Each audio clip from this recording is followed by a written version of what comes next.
ఆసరా మహారాజు తానే సమిధల్లె మారి నిలువెల్లా వెలిగెరా భోగాన్ని విడిచి త్యాగాన్ని వలచి తాపసిగా నిలిచెరా జనక్షేమమే తన సంకల్పముగా తన ఊపిరి హోమజ్వాలలుగా స్వర్గాన్నే శాసించెనురా అమృతమును ఆహ్వానించెనురా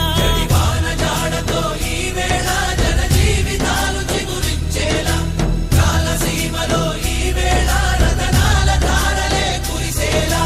కల్లు కల్లు మని సిరిము వల్లే చినుకే చేరగా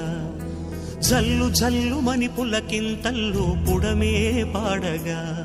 హరివిల్లు ఎత్తి కరిమబ్బు వాన బాణాలే వేయని నిలువెల్ల మంచు వడగళ్ళు తాకి కడగళ్ళే తీరని